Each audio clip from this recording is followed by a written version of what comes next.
Sebagai warga negara yang baik, tentu saja kita mempunyai kewajiban yaitu membayar pajak. Nah, pajak sendiri banyak sekali jenis-jenisnya, entah itu pajak kendaraan, pajak tanah, bangunan, dan lain sebagainya. Kali ini Disposisi menghadirkan narasumber dari Kepala Bapenda, Ibu Fitraini Esos. Kita sapa dulu. Selamat pagi, Bu Fitraini. Pagi.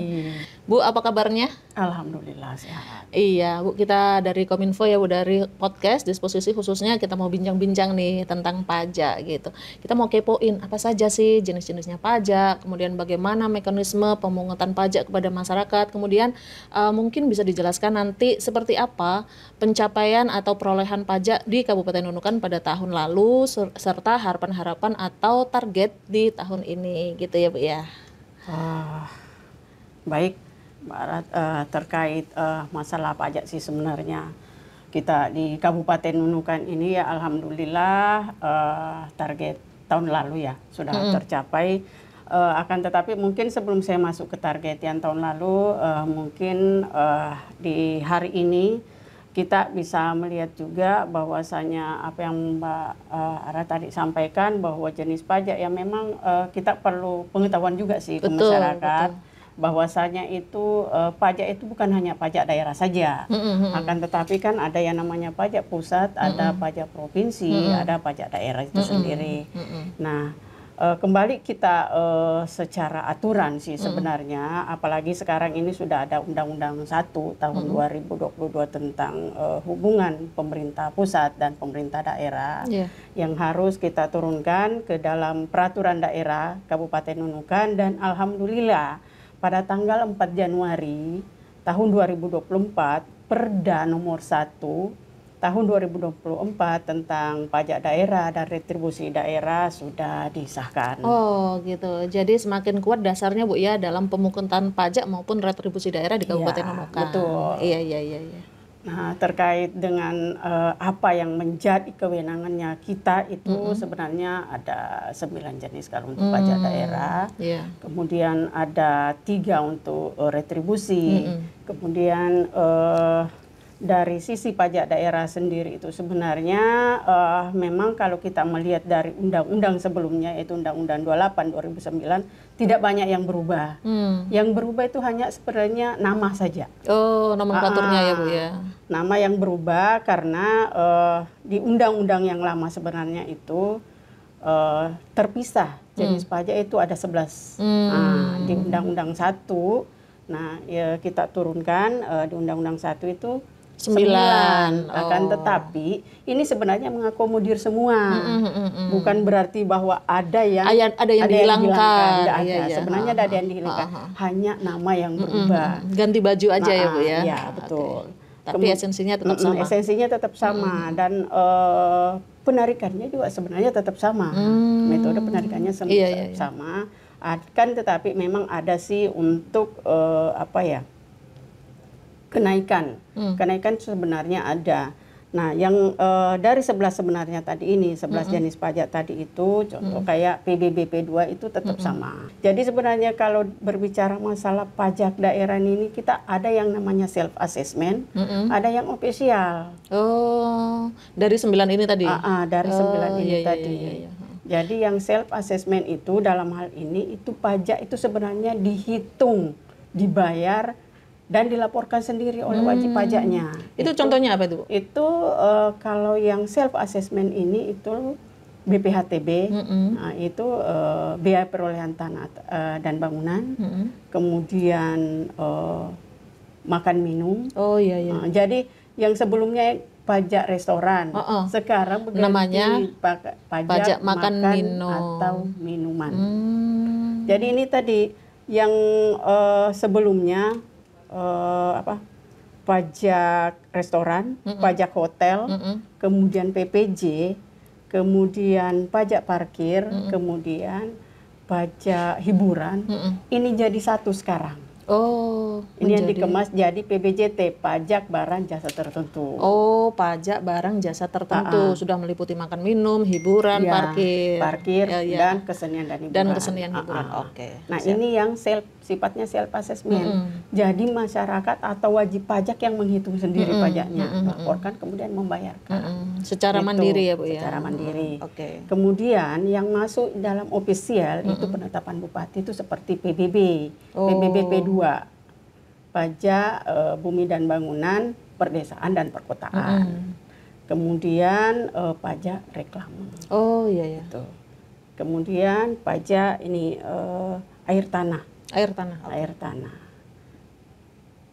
Jadi kalau yang tadi yang self assessment itu, maaf saya lupa masukkan tadi MBLB, Galian C. Galian C Galian ini C itu juga masuk masuk self-assessment ya? self assessment. Karena dia ini sebenarnya dihitung sendiri oleh BP-nya. Walaupun sebenarnya kita kelas balik ke belakang, kita juga biasanya yang bantu mereka menghitungkan.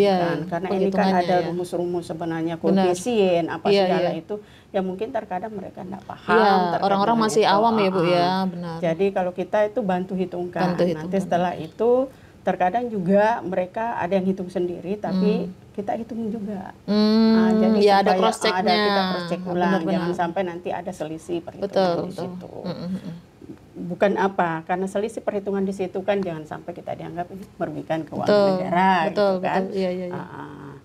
Jadi kalau berbicara masalah pajak itu sendiri sebenarnya ya itu suka dukanya adalah teman-teman yang apalagi teman-teman mungkin Yang di ke lapangan ya, penangguhan, di ya, lapangan. benar. Saya memang tidak setiap hari ke lapangan, tapi terkadang ikut. Iya, iya, iya. Jadi mengetahui Ikut, realitas ya, Bu ya, iya, seperti apa. sama teman-teman ke lapangan. Karena saya juga kepengen tahu sih sebenarnya seperti apa sih teman-teman Kendalanya nagih di ya, lapangan, benar. kendalanya. Karena kita ini kan biasanya mendengar teman-teman, aduh ini Bu susah kita tagih, ini Bu seperti ini.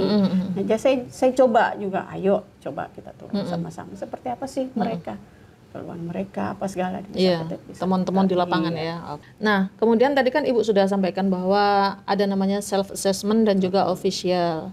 Nah, kalau self assessment itu apakah mereka nantinya setelah menghitung itu mereka datang ke sini atau tetap ada teman-teman yang tadi yang penagihan datang ke rumahnya setelah dihitung ini, Bu? Jadi begini, pada prinsipnya sebenarnya sistem ini sebenarnya sudah kita bangun. Nah, jadi dalam hal pembayaran itu kita kembalikan ke wajib pajak. Silahkan mau datang ke kantor silahkan, Pakai aplikasi? mau di rumah silahkan, karena sebenarnya aplikasi sudah kita Sudah siapkan. ada. Iya. Nah, ini adalah salah satu inovasi dari Bapenda, yaitu membuat sebuah aplikasi yang memudahkan wajib pajak dalam membayarnya. Sehingga siapa tahu teman-teman wajib pajak tidak punya waktu yang luang untuk datang ke kantor bupati menyetor. Nah, sudah dimudahkan dengan teknologi yaitu aplikasi ya, Bu ya, Iya, seperti betul. itu. Apakah ini aplikasi yang kemarin diluncurkan waktu di Paras kemarin? Aplikasi sebenarnya ini sudah lama. Yang biasa mungkin Mbak Ara sudah tahu juga sih sebenarnya aplikasi apa itu. Nah, ini kemarin yang kita buat yang bayar pajak tidak ribet, akuntabel dan transparan. Nah, ini sebenarnya aplikasi ini yang kami kembangkan terus. Awalnya aplikasi ini sebenarnya itu hanya untuk pembayaran saja. Akan tetapi tahun berikutnya, karena ini diluncurkan kalau saya tidak salah tahun 2021 kemarin. Kemudian 2022 ini ya kita kembangkan lagi. Benar, ada penambahan fitur-fitur ya, Bu ya, di betul, situ. ada penambahan fitur. Jadi kemudian mereka itu sebenarnya tidak perlu ke sini. Di rumah pun sebenarnya bisa mereka ya. mendaftarkan, bisa mereka membayar.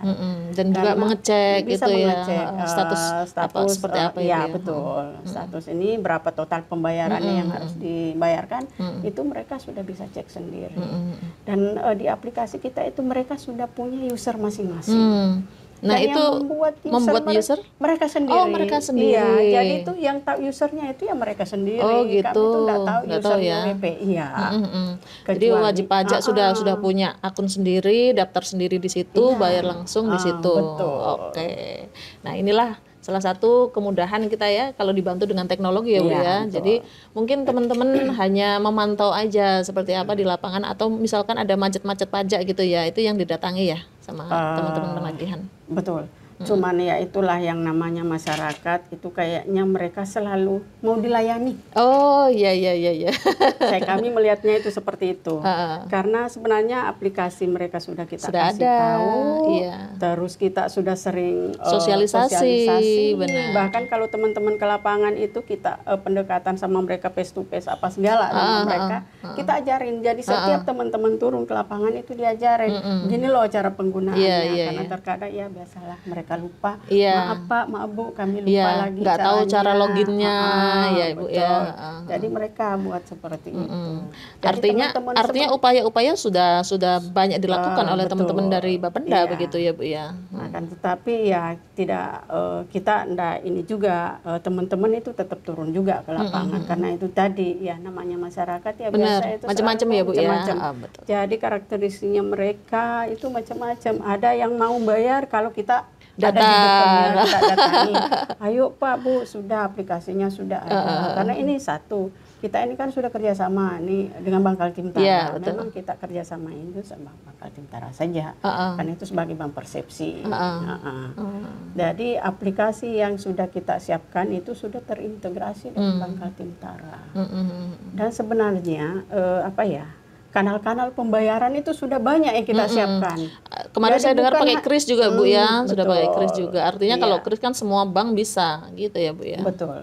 Semua bank bisa. Kemudian beberapa kanal pembayaran bukan hanya kris, Tokopedia juga sebenarnya sudah bisa pakai Tokopedia. Iya. Lewat kalau pakai OVO bisa. Belum ya? Kalau OVO belum. Tokopedia sudah, Shopee sudah. Shopee Pay ya. Iya, Shopee Pay sudah. Jadi sebenarnya sudah banyak juga sih yang disiapkan oleh Bangkal Timtara untuk kanal-kanal pembayaran. Iya, untuk memudahkan pembayaran sebenarnya. Jadi tinggal masyarakat sebenarnya sih atau untuk WP yang membangun kesadaran gitu. Dari masyarakat bahwa pajak adalah kewajiban kita sebagai warga negara yang baik, seperti itu ya Bu ya. Karena kita tahu itu ya pajak ini kan bersifat mengikat memaksa. Betul. Jadi memang itu harus kita ini. Iya. Nah, kalau untuk punishment-nya tadi Ibu sampaikan bahwa pajak ini bersifat mengikat dan memaksa, berarti artinya ada punishment di situ. Nah, bisa diberikan contoh mungkin apa punishment-nya, misalnya tidak membayar pajak galensi misalnya Bu, kayak gitu. Jadi sebenarnya kita punishment yang kita berikan itu kan ada sanksi sebenarnya. Jadi kalau mereka nunggak bayar pajak itu sebenarnya ada sanksinya, sanksi denda. Dendanya itu 1%. Oh, 1% dari objeknya tadi, dari total 1% dari total. Dari misalnya kan mereka laporkan bulan ini tapi kadang juga ada melaporkan tapi mereka belum bayar gitu kan. Nah, bulan berikutnya itu dikenakan denda lagi. Iya. Berbeda dengan tahun sebelumnya. Tahun sebelumnya itu dendanya 2%. Oh, lebih tinggi ya? Lebih tinggi. Tapi artinya sekarang lebih mudah baru, lagi ya Bu ya? Ya, ada penurunan denda. Ada sanksi administrasi. Nah itu. Nah, masyarakat sudah banyak diberi kemudahan baik oleh Bapenda maupun Bangkaltim yang mana kerjasama dengan Bapenda bahwa ternyata sekarang membayar pajak itu tidak susah dan juga dendanya atau sanksinya juga semakin diturunkan agar kesadaran membayar pajak itu semakin meningkat dari masa ke masa seperti itu. Nah Bu, kemudian kalau kita bicara tadi target ya Bu ya, di tahun 2023 kemarin berapa Bu? Target 2023 ya kalau untuk pajak daerah itu bukan pajak daerah ya. Kalau PAD itu 163 miliar lebih. Kemarin ya. Tahun 2023 dan realisasi itu 192 miliar lebih. Wow. Jadi dia itu 117%. 117%. Itu khusus PAD ya. Tapi kalau untuk pajak daerah target kita itu 83 miliar. 83 miliar. Kemudian realisasi 96 miliar lebih. Oh, artinya melebihi dari target. Baik. Jadi dia itu 115%. Wow, luar biasa Bu. Kalau boleh tahu, ini penyumbang terbesar dari pajak daerah ini dari sektor apa Bu? Kalau untuk tahun 2023 ya penyumbang terbesar itu adalah BPHTB, biaya perolehan hak atas tanah dan bangunan. Iya. Karena itu semuanya mereka udah sadar ya bayar ininya. Jadi dia begini sebenarnya. Kebetulan di 2023 ada 2 perusahaan yang perolehan HGU-nya. Nah ini yang penyumbang terbesar sebenarnya. Iya, iya. Mereka Daripada membayar mereka langsung. membayar itu Betul. karena memang dia sekitar 50 miliar lebih. Untuk 2 perusahaan tadi Untuk ya. dua perusahaan tadi. Makanya langsung dia melebihi langsung target. langsung Oke, dia oke. tinggi sebenarnya seperti itu. Tapi kalau sebenarnya kami berharap sih setiap tahun ada seperti itu. Cuman kalau terkait masalah HGU perusahaan ini kan 25 tahun baru ada lagi. Iya, gitu iya, kan. iya. Jadi tidak setiap tahun.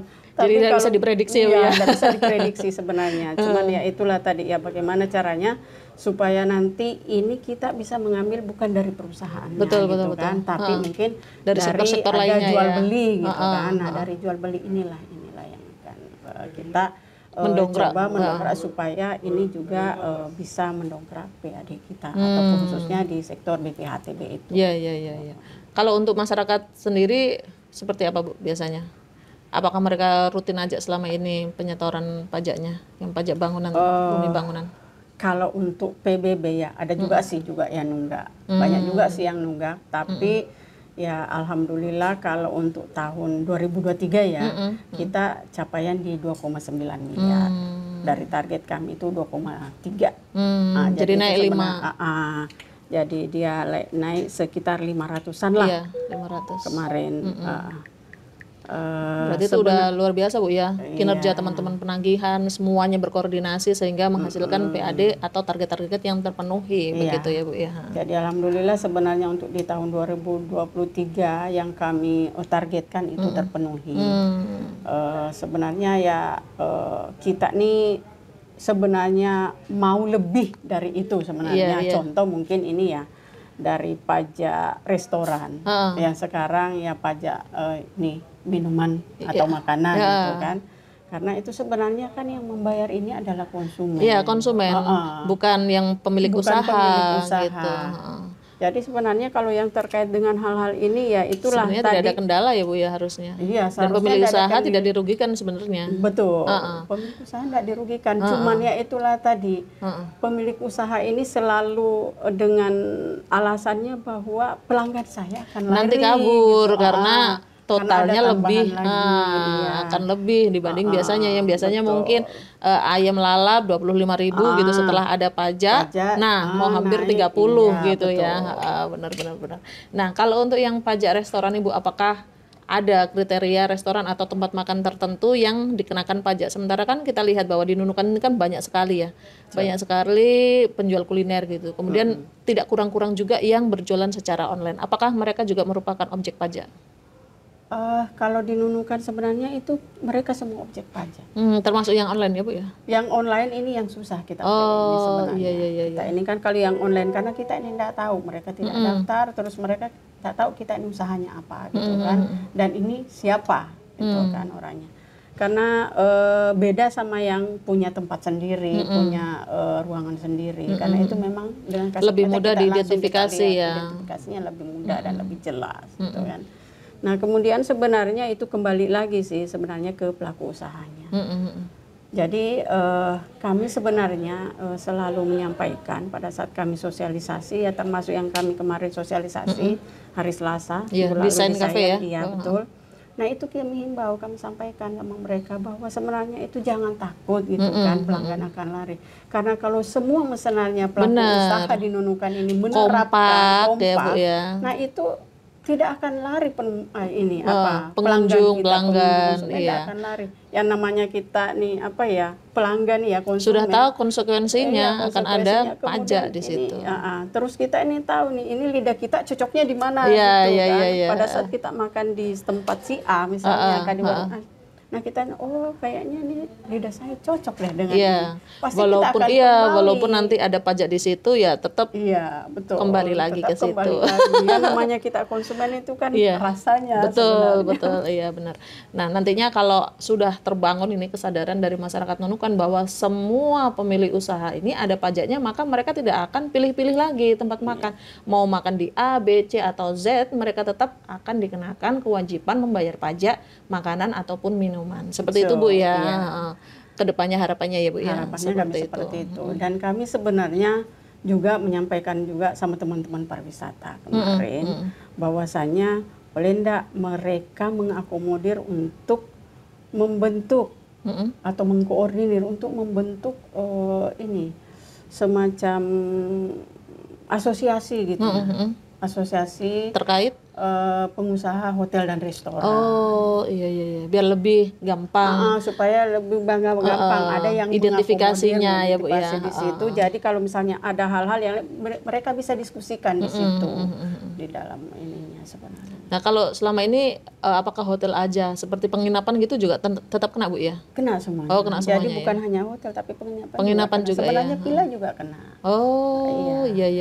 Jadi kita di Nunukan, jadi bukan hanya di kota Nunukan saja. Sebenarnya kita itu di wilayah 3 juga sudah. Semua, iya. Jangankan wilayah 3 untuk yang di Tolinoso, Krayan juga sudah. Mereka kan banyak homestay ya Bu ya di sana ya. Krayan juga sudah kita kenakan semua. Jadi mau pajak hotel, pajak restoran itu di Krayan sudah kita kenakan semua. Nah kemudian kalau seperti pajak hiburan lainnya seperti karaoke kayak gitu juga ini Bu ya sudah mulai diterapkan juga. Sudah sebenarnya itu sudah kita terapkan semua. Jadi apa yang menjadi tugas dan tanggung jawab kami sebenarnya di Bapenda untuk menagih pajak, menyampaikan ke WP itu sudah kita sudah ya Bu ya. Ini kembali lagi sebenarnya ke kesadaran dari wajib-wajib itu sendiri. Betul. Nah, kita berbicara tentang karaoke nih Bu. Apakah yang dikenakan pajak itu hanya yang memiliki room? Nah, kemudian bagaimana dengan kafe-kafe yang memiliki kayak live musik seperti itu? Apakah mereka juga kena kena pajak karaoke nih Bu? Karena kan ada beberapa tuh yang kayak tarifnya 10.000 3 lagu. Nah, seperti itu. Apakah mereka juga kena pajak untuk yang karaoke nih Bu? Kalau yang seperti itu belum. Jadi yang karaoke yang kita kenakan ini contoh kayak di Renflin itu sudah, kemudian Arimbi itu sudah. Kemudian ada juga beberapa di Sebatik, kemudian ada juga di Sebuku ada kayaknya. Iya. Oh, berarti yang fixed place ya, tempatnya yang tapi jelas. Kalau misalnya yang kayak kafe, kemudian yang ada live musiknya itu yang kita kenakan kafenya. Oh, kafenya. Oh, jadi bukan pengunjungnya ya. Karena kita menganggap bahwa saya itu adalah penunjang daripada kafenya. Oh iya. Artinya, jadi itu adalah daya tarik. Benar. Bahwa tarik kalau kita pergi ke kafe ini ada loh nilai plusnya. Iya, ada nilai plusnya. Karena biasanya kan biasa juga cari-cari yang seperti itu. Gimana sih mungkin mau nyanyi kah atau seperti apa gitu. Berarti jadi bukan pengunjungnya kalau seperti itu, berarti pemiliknya. Jadi kita ini ke ininya saja sih sebenarnya. Iya. Penarikannya untuk ke kafenya aja. Jadi untuk itu kami anggap bahwa itu adalah sarana penunjangnya dia supaya ada ya daya tarik tersendiri lah untuk konsumen masuk ke sana atau pelanggannya. Jangan sampai nanti ketika masyarakat membaca aturan bahwa karaoke pun dikenakan. Oh, berarti saya kalau pergi ke kafe nyanyi yang awalnya cuma 10.000 bisa jadi 15.000. Enggak seperti itu ya, Bu ya. Iya, oke. Kita tadi sudah dijelaskan panjang kali lebar seperti apa sih mekanisme penagihan dari wajib pajak seperti itu dan juga apa saja kemudahan-kemudahan yang telah disediakan oleh Bapenda. Nah, sekarang kita mau tanya Bu, tadi kan sudah dijelaskan ya, target 2023 ternyata sudah terlampaui gitu, 117% bahkan ya Bu ya. Nah, di tahun 2024 sendiri seperti apa Bu targetnya? Kalau untuk tahun 2024 sih sebenarnya ya itulah tadi target kita ini turun dari tahun 2023. Kenapa turun? Karena itu tadi BPHTB. Benar. BPHTB kalau untuk 2024 ini memang kita belum ada proyeksi atau belum ada info-info sih dari perusahaan yang akan mengajukan HGU. Nah ini pengajuan HGU dari perusahaan ini sebenarnya ini kan butuh waktu lama. Kalaupun misalnya ada. Tapi itu ya belum tentu 1 tahun itu selesai. Karena perhitungannya perhitungannya dan itu panjang sih sebenarnya. Karena itu bukan diproses di kabupaten saja, tapi itu sampai ke pusat ya. Iya, kementerian. Jadi pertanahan pusat juga pun terkait di dalamnya karena keputusan untuk mengeluarkan SK itu di sana di pusat. Jadi ada beberapa tim, 3 kali tim sebenarnya turun dalam untuk menerbitkan suatu sertifikat HGU-nya itu. Jadi tapi kalau untuk tahun 2024 sebenarnya yang kami targetkan yang tinggi itu yang 12 miliar itu di PBJT. Tapi PBJT ini kan ada beberapa sih sebenarnya di dalamnya. Nah, PBJ kita di sini itu Nah, yang tertinggi di dalam 5 tadi jenis item yang dimasuk PBJT itu adalah pajak restoran. Oh, yang paling tinggi dari situ. Iya. Itu kami targetkan di 2024 itu 7 miliar. Seperti itu. Nah, kalau dari sektor yang lainnya, Bu?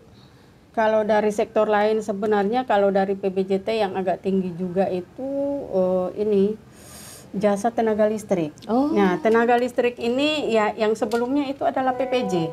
Nah, sekarang namanya ganti jasa tenaga listrik. Iya, betul. Karena ya itu tadi memang ada beberapa protes itu sebelum terbitnya aturan yang baru ini, pajak penerangan jalan. PJU ya. Jadi orang masyarakat itu kok Lampung selalu mati padahal kami ini sudah bayar pajak. Sebenarnya kan penggunanya bukan ke situ semua gitu kan. Jadi ada hal-hal mungkin yang tidak dipahami sama masyarakat, akhirnya ya mungkin tahun lalu sering ada protes-protes seperti karena itu yang kelihatan. Akhirnya ya mungkin dengan banyaknya daerah yang protes seperti itu, masyarakat yang akhirnya dirubahlah namanya jadi pajak listrik. Pajak jasa tenaga listrik. Betul. Jasa tenaga listrik. Oke. Nah, kalau di sini yang pajak tenaga listrik sebenarnya itu bukan hanya kita saja, karena kita ini sebenarnya WP juga loh. Karena setiap pembilan token pasti Ara mungkin lihat juga ya. Di situ ada 6%. Iya, betul. Itu ada pajak 6%. Nah, itulah sebenarnya kontribusi kita juga sih sebagian dari situ. Untuk yang terkait masalah pajak ini. Kemudian itu ada juga yang namanya dari sumber lain, dari perusahaan. Jadi dari sumber lain dan yang dihasilkan sendiri.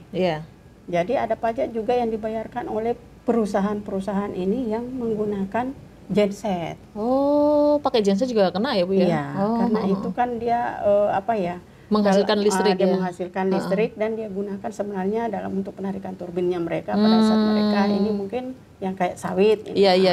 Seperti itu. Kemudian kayak tambang. Pertama itu mereka menggunakan tenaga listrik. Oh gitu.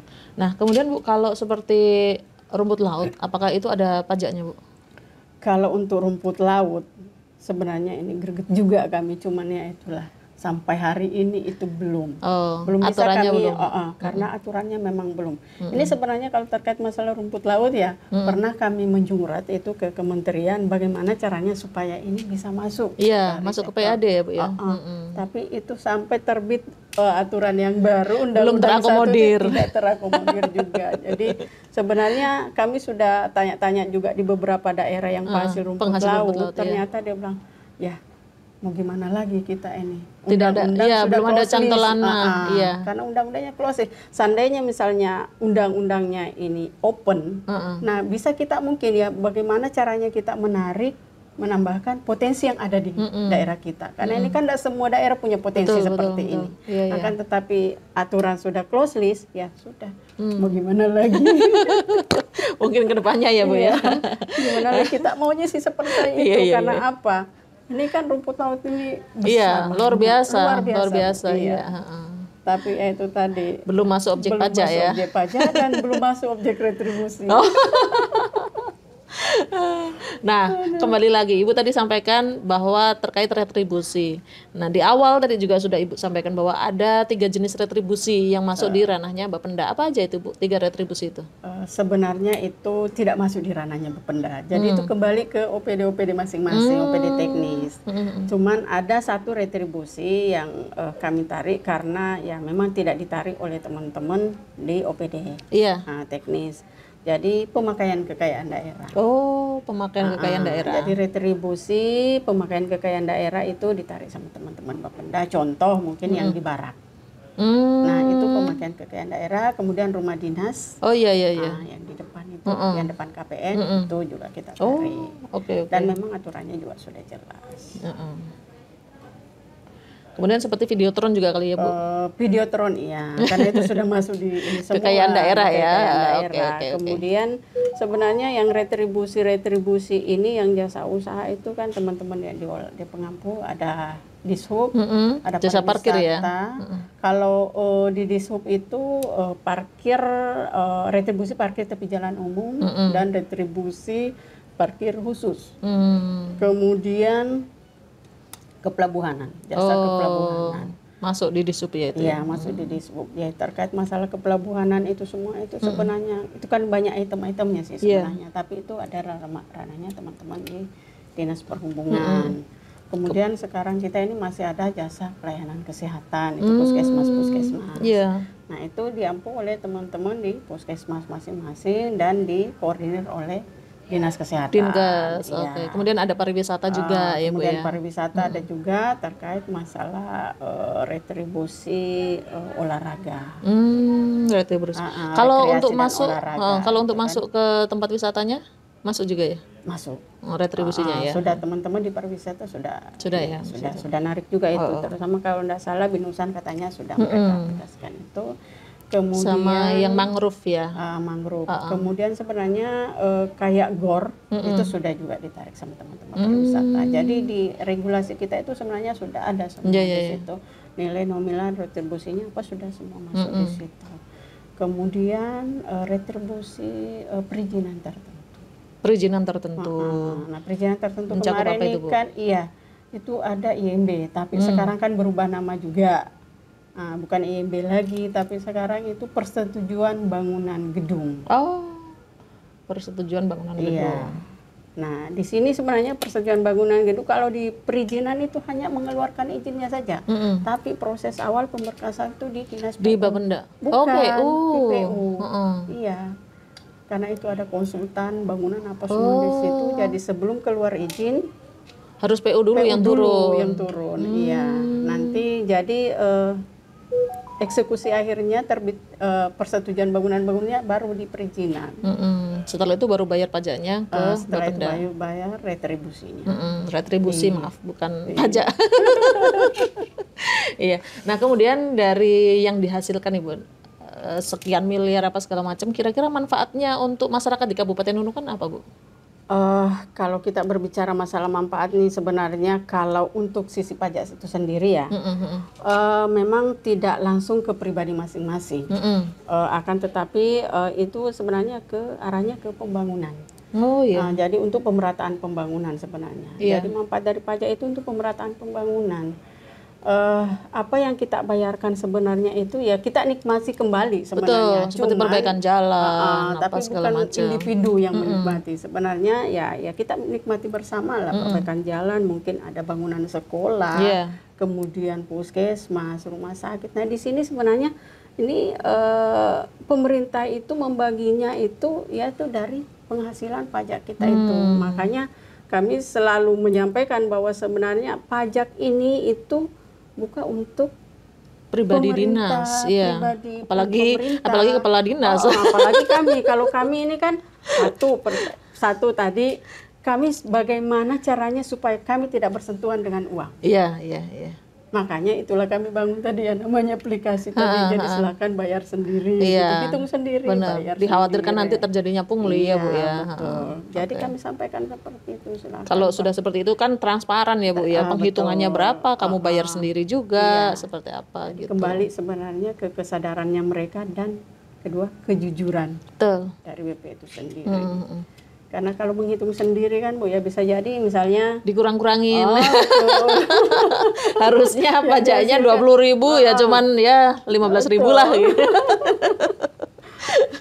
Iya.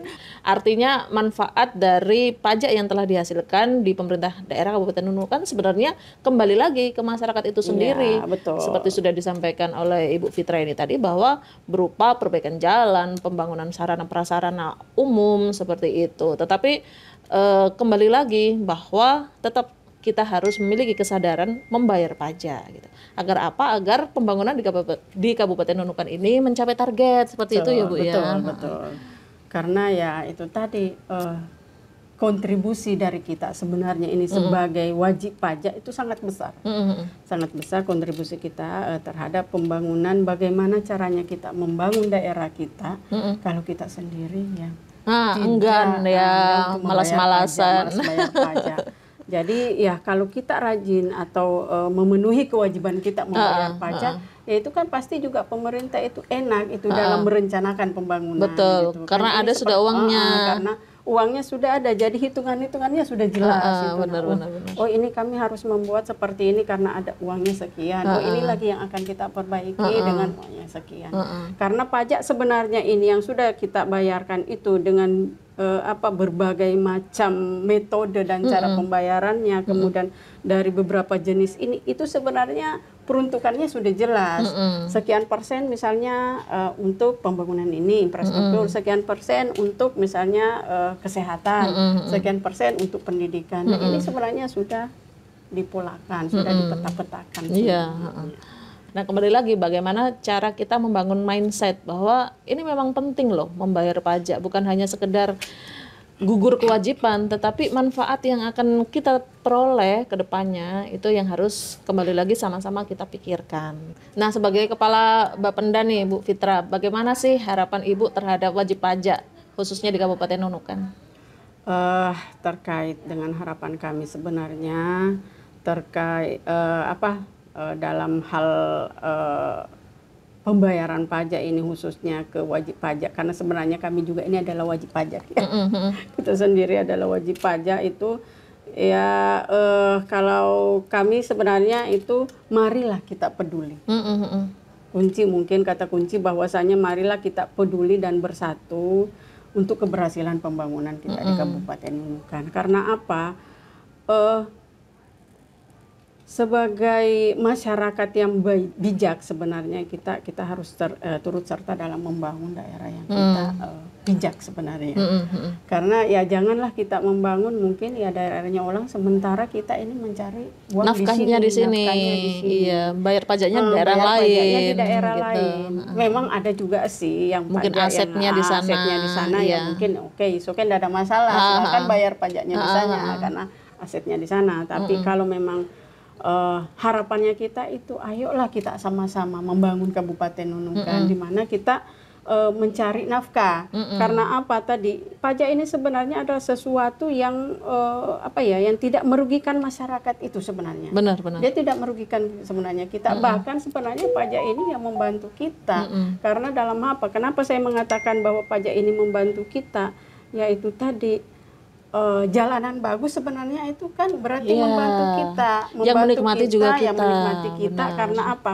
Kalau jalanan rusak terus misalnya di tempat tersebut ada bangunan atau ada rumah makan, pasti itu kita enggan juga ke sana. Bahwasanya itu tuh ngapain? Males ke situ, rusak jalanannya gitu kan.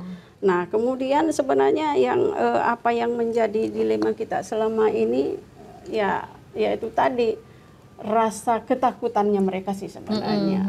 Jadi kalau kami ya mengharapkan bahwa ya tidak perlulah merasa kita takut bahwasanya pajak yang kita bayarkan itu kembali lagi tidak sampai ke kita gitu. Iya, benar-benar. Dalam artian jangan sampai diselewengkan atau seperti apa. Makanya ya itu tadi terkait masalah pajak, kalau kami sampaikan bahwa ya jangan ragulah untuk membayar pajaknya dan silakan dibayar sendiri. Tidak perlu menunggu dari petugas dari Badan Pendapatan Daerah untuk menjemput pajaknya gitu kan. Silakan datang ke bank BPD. Kemudian kalau memang sebenarnya tidak bisa ke sana ya ke bank itu ya cukup di rumah saja dengan pakai menggunakan aplikasi yang sudah kita benar. Karena sebenarnya kalau di Bank Kaltim-Tara itu sebenarnya walaupun mereka misalnya mereka punya banking BI, BNI, BRI sebenarnya bisa juga karena pakai QRIS. Bisa pakai QRIS Tokopedia, kemudian Tokopedia, ShopeePay, kemudian kalau mereka menggunakan virtual akun juga bisa. Iya. Jadi kalau menggunakan Bank Kaltim-Tara itu nomor dokumen, nah kalau BNI atau di luar Bank Kaltim-Tara itu virtual account. Oke, nah kita tadi sudah bincang-bincang dengan Ibu Fitra ini ya terkait dengan pajak, khususnya pajak daerah dan juga sedikit terkait retribusi. Tentu saja kita sudah mendapatkan insight seperti apa sih manfaat pajak yang nantinya tentu saja ini bermanfaat untuk kita sendiri sebagai masyarakat di Kabupaten Nunukan. Tidak henti-hentinya, tidak bosan-bosannya kami mengingatkan bahwa masyarakat bijak taat pajak. Jadi kalau pajak ini sebenarnya Bu ini pajak itu kan dari kita, oleh kita, untuk kita. Iya, ditambahkan lagi ya, itu betul. mungkin kata kuncinya, Oh, itu iya, iya, pajak iya. dari kita, oleh kita, dan untuk kita. Nah, kita ingatkan kembali bahwa pajak itu dari kita, oleh kita, dan untuk kita. Ibu, terima kasih bincang-bincangnya siang hari ini. Semoga membuka wawasan kita tentang bagaimana sih kewajiban pajak kita, kemudian jenis-jenis pajak itu apa saja, dan juga bagaimana cara membayarnya, di mana. Seperti itu Bu ya, sudah tadi dijelaskan Ibu panjang kali lebar. Semoga bermanfaat. Ya, dan kita jumpa lagi di lain kesempatan bersama Disposisi, diskusi seputar informasi masa kini.